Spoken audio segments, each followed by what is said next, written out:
Welcome to Above and Below, the podcast of the Construction Industry Alliance for Suicide Prevention. I am Sonya Bohmann, the Executive Director of CIASP, and with me today is Zulq, my co-host, and I will let him introduce himself and our guest, Ben Jump. Zulq, take it away. Good day, everyone. I'm Zulq Malik. I'm Sonya Bohmann's podcast husband. So I had to say that because I know she's going to clip it out, but I'm hoping she keeps it on. Let's see what happens.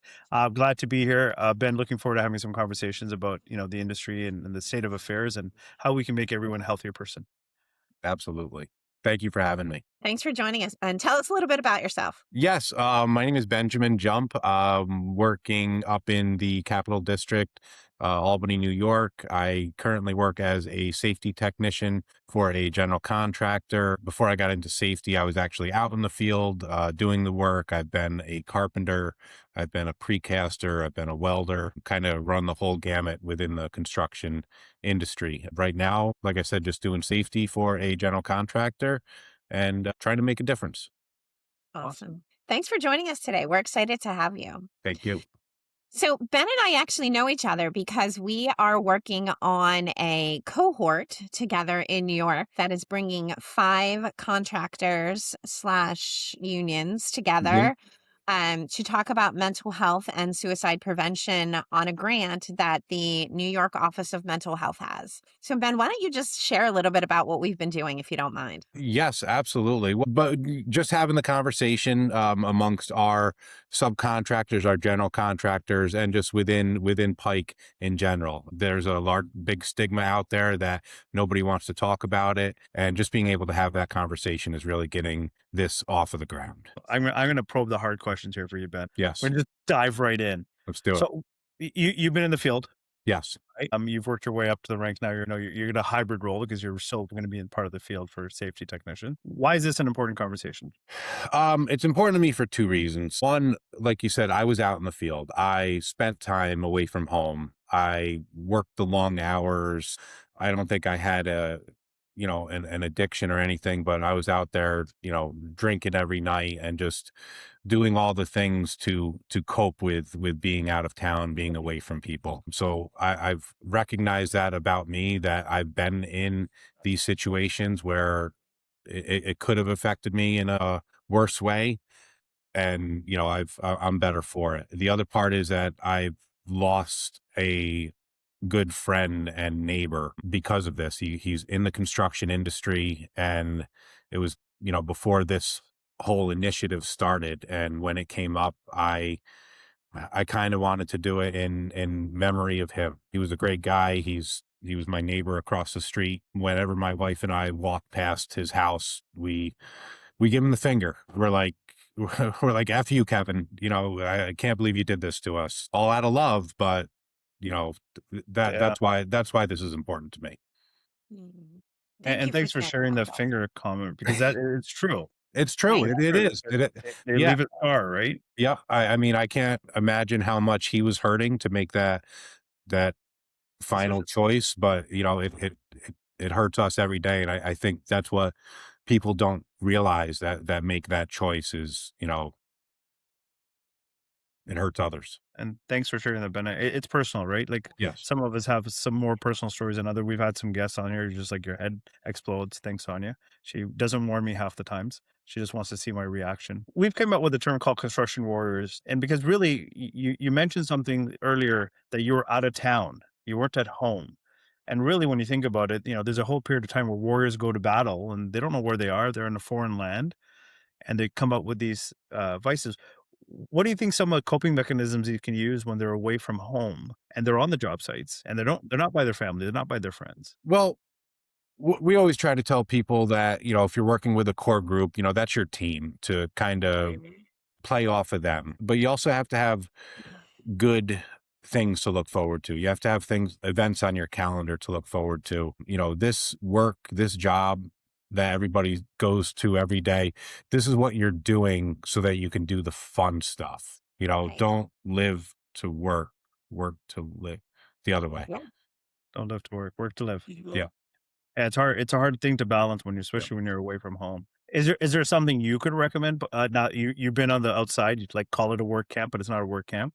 Is there something you can suggest to employers to say, hey, listen, maybe you guys should be arranging activities for the guys so that they don't feel the stress to have to drink? Like maybe it's What asked can for. you yeah, what can you do rather than take a six-pack back to your room or go Yeah. hang out at the bar? Yeah. Is there something you guys put in place to help counteract that, or what would you recommend? That's a So, great question, Zulq. you know, unfortunately, I think that's more of a personal decision, not Mm, something that your employer can make for you or, ask you to do.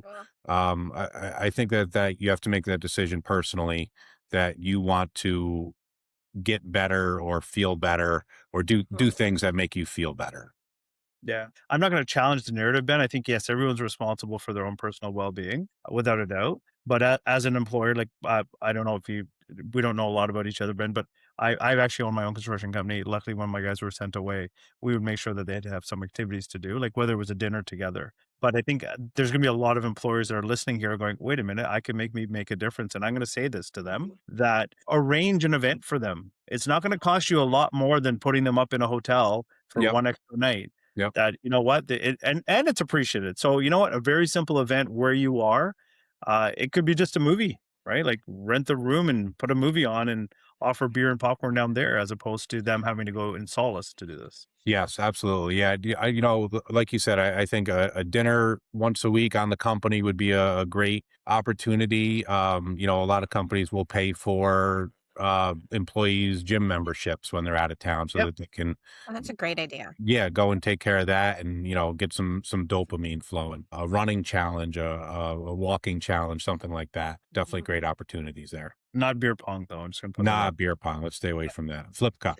Well, it's a little bit of a peer-to-peer almost, right? If we're Yeah. creating these opportunities where, you know, like-minded people can come together and focus on a positive activity, as you said, to get the dopamine flowing, Yep. whether it is a group of individuals on a job site who want to, or in a job, kind of a hotel together, who want to talk about, maybe they all want to start a Bible study, or maybe they are dart players, Yep. or maybe it is a cornhole, or whatever that looks like, that they can come together and find some sort of common ground. And then for me there, that's where the conversations start flowing and the relationships start happening, and we Yep. start having real talk about how hard it is to be on the road, and how there are choices that you can make that are good or bad. And it's really easy to make the wrong choices, or I don't want to say the wrong choices. That's not the right word either, but the choices that are less helpful for you and your Yes. mental health,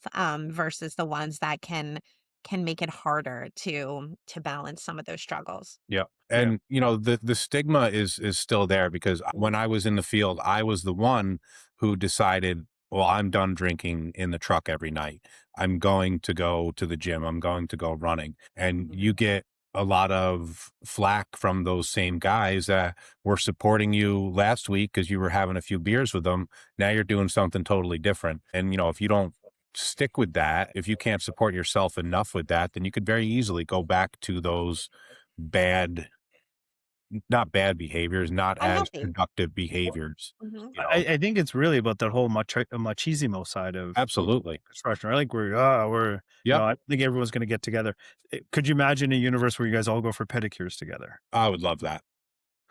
There you go. So Uh-oh, do we have two pedicure. pedicure guys here? Zulq loves a good Let's do it. pedicure. Oh yeah, Zulq likes the spa. I won't lie to you, but that's the reality, right? Like, oh, what are you doing, Yep. right? Yep. Try it once, and I Try had a it. couple guys that wore steel-toed boots every day, and then they're like, "Oh my god, I can't Oh, believe how well this takes care of my feet." yep. Yeah, you should take care of your feet. You're on them all day. Ben, let's talk about some of the feelings. You're out of town. You're away. What are some of the feelings that you had before you realized that, hey, I got to take care of? Because a lot of people don't know that they're having these feelings, and they need to hear it from someone like you. Like hearing it from me is like, oh, that's the office jockey. He's talking about the field again. Yeah. It's like you were real. You came from the field. Yeah. Yeah. Absolutely. I mean, the camaraderie between the guys on the job site is great. Like there's nothing like it out there. The busting chops all day, telling somebody to go get the board extender out of the toolbox. It's a great camaraderie out there. Sonya But doesn't know what that is.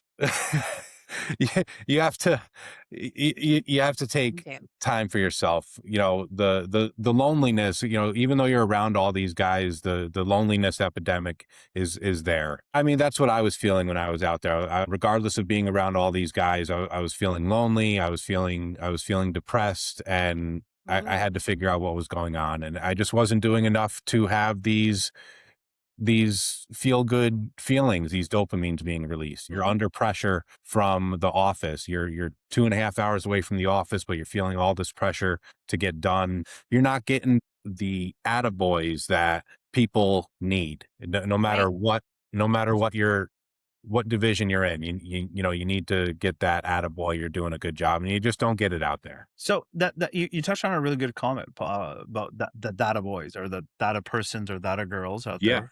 We got to be a little bit sensitive because Sonia's going to get up my ass in a second about this. You can cut that out too, Sonia. No, leave that one in. That was good. That was That was safe. good too. That was neutral. So how do you there's the guys there's listening, they're oblivious to what that means. So how does an office person, or who do you want the data boy from? Let's start with that, Ben. Who do you want it from? I want it from my coworkers, my immediate Okay. coworkers laterally. I want it from people that are, by title below me, stating that I helped them out with something. I want, people above me to realize the work that I'm doing as well. And, same thing comes from at home, from your significant others. You got to have that. You got to have that attaboy for, showing up every day, doing what you're supposed to do. Obviously, it's what you're supposed to do, but it feels good to just know that it's appreciated, appreciated for all the stuff you do at home, and showing that appreciation back to those people as well. Because if you feel as though you need it, you need that attaboy, and you're not getting it, those people are probably feeling the same way and not getting it, not getting what they need either. So give it back also.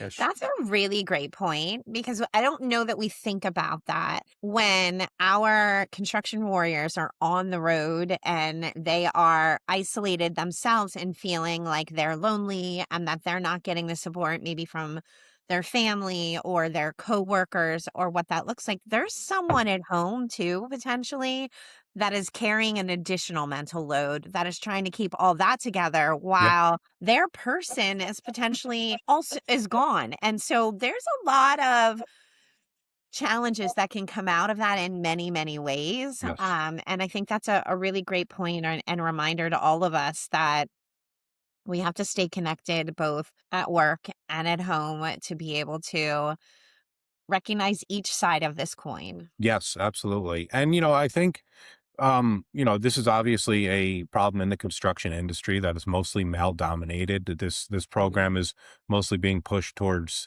the male working age males, Yeah. but we need to appreciate both sides of it.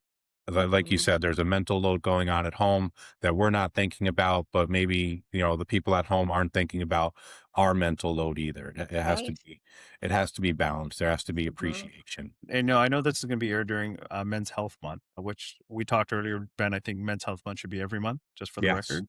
So I'm putting it out. Yeah, it's funny. Roll your eyes. You guys get the other months. We only got one. One. That's so not Let's true. start with the holidays. You guys could run a campaign on your own podcast. Done. This is mental health. This is like our mental health. So you That's right. had a very good comment there, Ben, about the support from home. I know that I sometimes have that I need to be supportive more about home, but I really find that when I get home, I'm getting dumped on for all the stuff I didn't do because I was gone away. And there's very limited appreciation. The fact that I was actually out working, I wasn't out partying. Like I wasn't on the golf course for 7 days when I'm away from home. Mhm. Actually at work, hanging out with a bunch of people I would normally not call on a Friday night to say, hey, what do you want to do tonight? So I think some of the people that are listening, I'm hoping is some of the partners out there are listening today, is that sometimes we just need to be told we're loved and appreciated too. That's a Right. fair statement. Yeah. Yeah. It Yeah. goes both ways. Right. Mhm. That's it, guys. We seem to be pretty loose here, so I think of it as the five love languages, right? And Fire off. a lot of the construction workers, we are physical touch type of guys, and we need that. We need that admiration. We need that physical touch, and everybody has these. Your bucket, Mhm. and your bucket has to be filled before you can give out of your bucket. So, try to fill each other's buckets so that you're, always giving back to each other. Okay, what's your favorite of your 5 languages of love? That really gets you going? Physical touch. Yep. Perfect. Yep. I'm with you. A big hug goes a long way for me. Yeah. A wet kiss goes better, but big hug goes a long way. Leave I'm that an in. active services person for sure. Yeah, yeah. Mhm. And you know what? It's a lot of people need to find what their languages are, Yep. right? Yep. So I guess Ben and I are twins. We like Look at physical, that. Hmm. right? Who would have thought? So I actually think you two are twins in another way too, because I will say, as much as Zulq drives me crazy, he does make me laugh. Mm. But Zulq, I don't know if you know this about Ben, but he is also a comedian, and Stand-up comic? Yeah. yes, yeah, My man. Yeah. yeah. Yes. Thank you for bringing that up, Sonya. It's a lot of fun. It's been a little over a year that I've been doing it. I've been, a lot of open mics I've been going to locally in the Capital District. Been booked on a few shows, but, kind of bringing it back around to what we're talking about here. Laughter. I mean, laughter and getting together with these people has just, it's changed me a lot. This little niche of people that I have found that I look forward to seeing, that look forward to seeing me. We're always trying to make each other laugh. And, if we bomb it's still funny. We're still having a good time, and we're going to talk about it. And, I do think humor is one of the ways that we can talk about mental health a little bit easier, especially for men. We love to joke about things. We don't like to talk about things. So this just makes it a little bit easier. It's kind of funny how we're emotionally available for very select items, Yes. Agreed. Ooh. right? I'm And Yep. sorry. Wait, when did Zulq get deep? What just happened here? oh, Tanya, I got like depths that you can't understand, but I don't expect you to understand. It's okay. We're all good. We're See, not. he's trying to see if he can be the stand-up comedian now, then. Oh no, no, Oh, man. I'm not looking for a new career. I'm looking for the golf course. To tell you the truth. Oh gosh, I was there yesterday.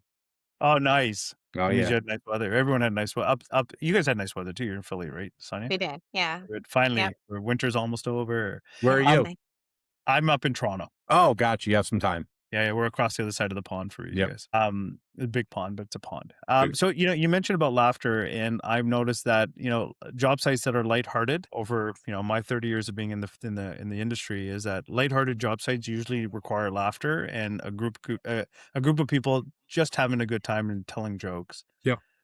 Right. Mhm. So, and maybe you just need to make that atmosphere available for people so people can lighten up and chill because yeah, it's stressful.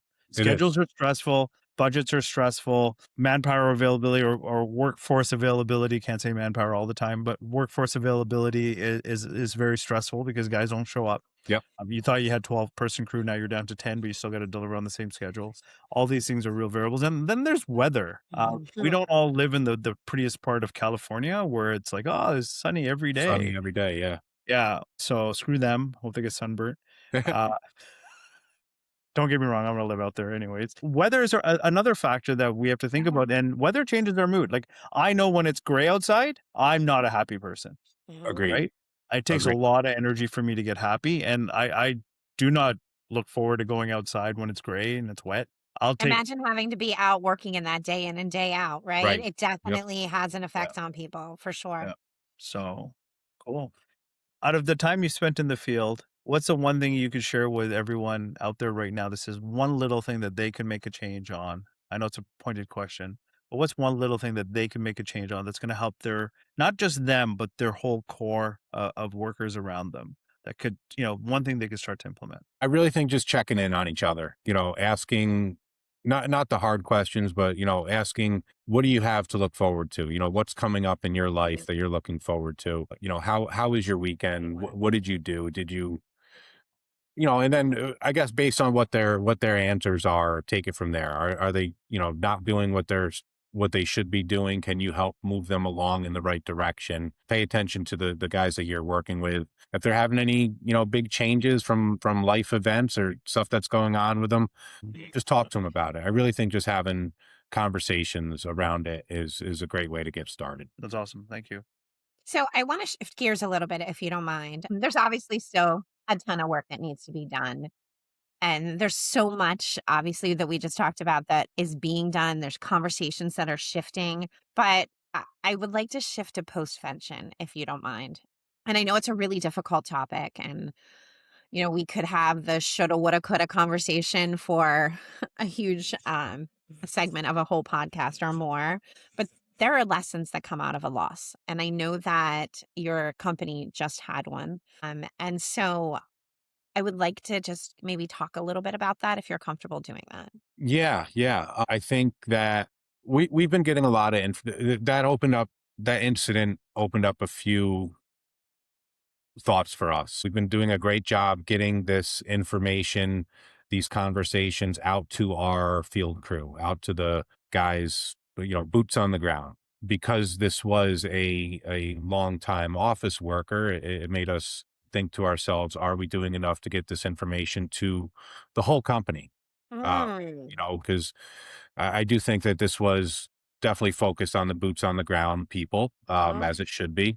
But everybody else involved in the construction process, the schedule, the time away from home, physically and mentally, because they're thinking about the project all the time, made us Mhm. just question if we're, getting the information Mhm. to Mhm. everybody that we should be.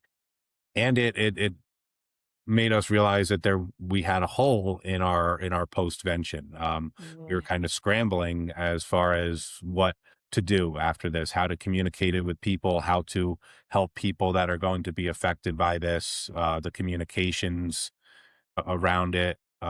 So it did make us realize that we had a hole in our postvention. Mhm. And I don't know if as a industry, I think we need to be ready to have those postvention Mhm. conversations. But like you said, there's still a lot more to do with the prevention, with, The awareness. the Yeah. awareness. The Absolutely. intervention part. Yep. So we don't focus enough on having a plan, and that's because we hope we don't ever have to, right? That's We it. try to do all of these things That's it. so that we don't have to do that. And it's incredibly hard though. How is the team managing at this point? How are you managing at this point? So we're a little bit divided as far as our, just where our locations are and who we Mhm. converse with a lot.